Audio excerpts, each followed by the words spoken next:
Cette semaine avec maman, nous avons rendu visite à Madame Cheng, ma grand-mère paternelle.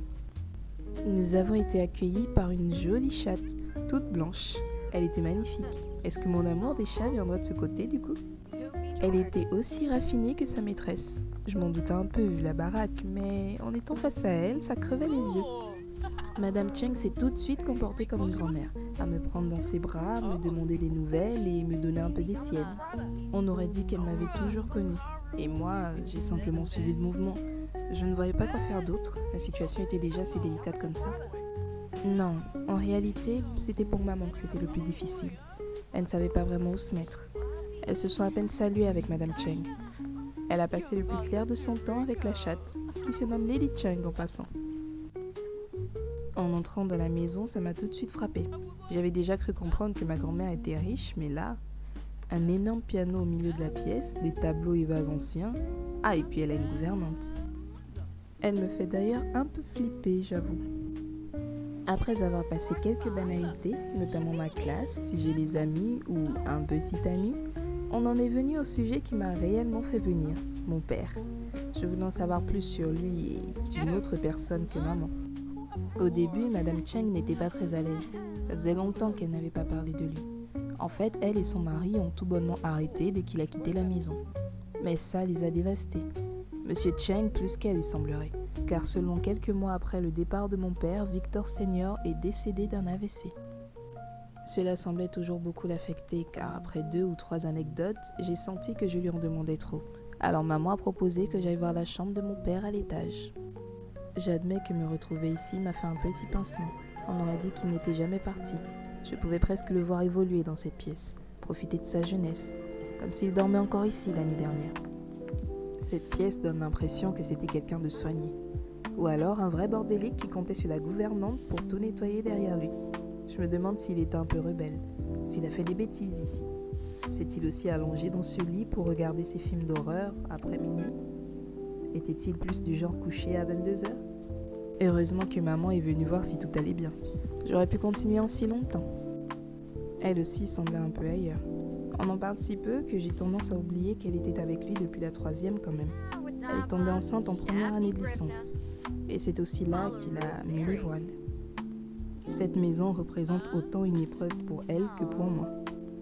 On a vite fait de rejoindre Madame Cheng sur la terrasse arrière pour le repas. Elle tenait à me faire goûter un plat typique de leur côté, les raviolis chinois.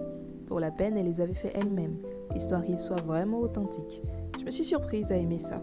Ça m'a donné envie de m'intéresser un peu plus à ce côté de mon métissage. J'en ai d'ailleurs pas mal discuté avec maman. En fait, je pense n'avoir fait que ça pendant un moment. C'est peut-être juste une impression, mais j'avais la sensation que Madame Cheng désapprouvait notre complicité. Peut-être parce qu'on se ressemble trop. Mais comment m'en vouloir après tout ? Elle ne peut pas s'attendre à ce que je revendique mes secondes racines tout d'un coup. En tout cas, si c'était sa pensée, elle n'a jamais abordé le sujet. Et tant mieux. On vient seulement de se rencontrer. Mieux valait garder les sujets qui fâchent pour plus tard. En début de soirée, on a eu droit à ses talents de musicienne. J'ai appris par la même occasion qu'elle était en fait une pianiste très connue. À la retraite certes, mais toujours dans le coup. Elle avait un doigté impressionnant. Et même pour une néophyte comme moi, ça s'entendait. Quand elle a su que j'avais moi aussi pour ambition d'apprendre à jouer, elle semblait aux anges. On a passé le reste de la soirée à parler de mes futurs cours. Elle voulait, si évidemment maman était d'accord, me prendre un professeur. Mais dans un souci de rapprochement, j'ai demandé à ce que ce soit elle qui m'apprenne plutôt. Mais bon, le manque au Morebi, ce n'est pas la porte à côté. On s'est donc entendu sur un professeur, 3 fois par semaine. Et 1 fois par mois, je passerai voir Madame Cheng et lui montrerai mes progrès. De retour à Ciudad, aussi bien maman que moi étions épuisés. Oui, 3 heures de route aller-retour, c'est pas rien. En fait, au-delà de la fatigue, on était surtout complètement dépaysés, comme si on venait de vivre un rêve lucide en commun. Heureusement qu'il y avait Monsieur Chat, pour nous ramener sur Terre. Il a dû sentir l'odeur d'un autre chat sur nous. Je devrais le présenter à Lady Cheng d'ailleurs. Je suis sûre qu'il s'entendrait pour le mieux. Ça fait du bien d'être à la maison.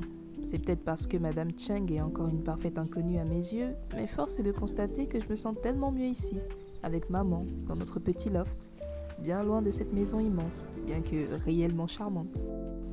Je pourrais sans doute y passer les week-ends, mais ici c'est chez moi. Pour le lendemain au lycée, je n'étais pas au bout de mes surprises. Déjà le temps était gris, un temps morose qui aurait dû me faire comprendre que la journée serait épuisante. Mais j'ai fait semblant de rien. Après avoir révisé pour l'examen de l'après-midi, je me suis rendue en classe pour mon premier cours. Il faut savoir que le lycée fonctionne sur les rumeurs.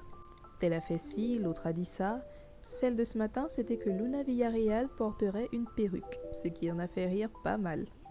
Mais pas elle, il semblerait. Et à ce moment-là, j'étais loin de me douter que j'en ferais les frais moi-même.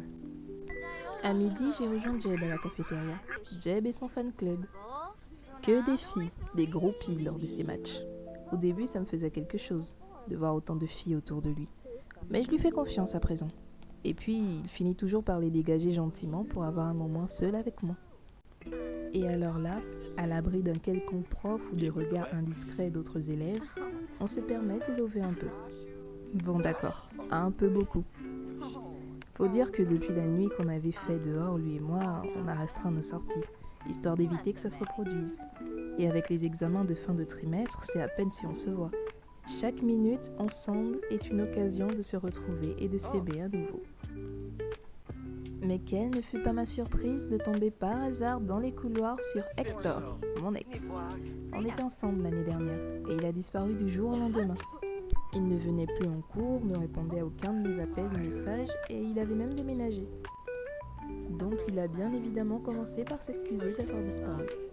L'eau a coulé sous les ponts depuis, je ne lui en veux plus. Et ça me fait plaisir de savoir qu'il va bien.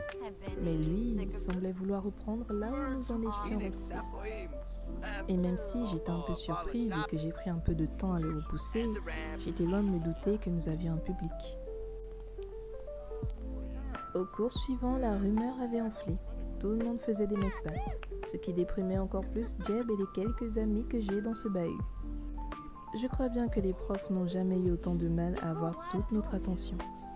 J'imagine que ça ne surprendra personne que je soupçonne Luna Villarreal d'être derrière tout ça. Mais bon, l'heure n'était pas au soupçon, on avait cours de sport. Hector a choisi de faire partie des Pom Pom Sims.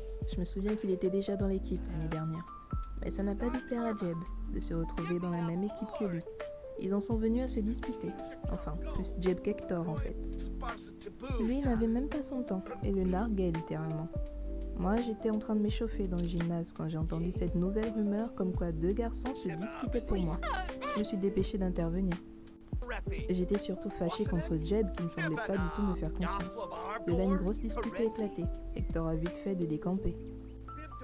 Je voyais bien que tout ça lui faisait beaucoup de peine. Et ça m'en faisait à moi aussi. J'ai donc arrêté les frais. J'ai fait de mon mieux pour le rassurer que personne ne prendrait sa place, aussi bien dans l'équipe de Pom Pom Sims que dans mon cœur. Ça semblait le détendre un peu. Et pour ceux qui espéraient nous voir rompre, on a créé une toute nouvelle rumeur. Jeb et Noah inséparables. Joa. J'espère juste que tout ça va s'arrêter là, qu'Hector ne tentera rien, et que Luna non plus, si tant est qu'elle soit derrière tout ça. En tout cas pour l'instant, la crise est passée, et j'espère pour toujours. En tout cas, le couple Joa a bien fait parler de lui. On est sur toutes les bouches pour au moins une semaine à ce train-là. Les problèmes d'ado, je vous jure. Une vraie plaie, espérant pour mon petit cœur que ce sera tout. Qui aurait pu penser qu'en commençant ce journal, j'aurais tant de choses à raconter? Pas moi en tout cas. Mais bon, tant mieux après tout. Ça veut dire que j'ai une vie bien remplie.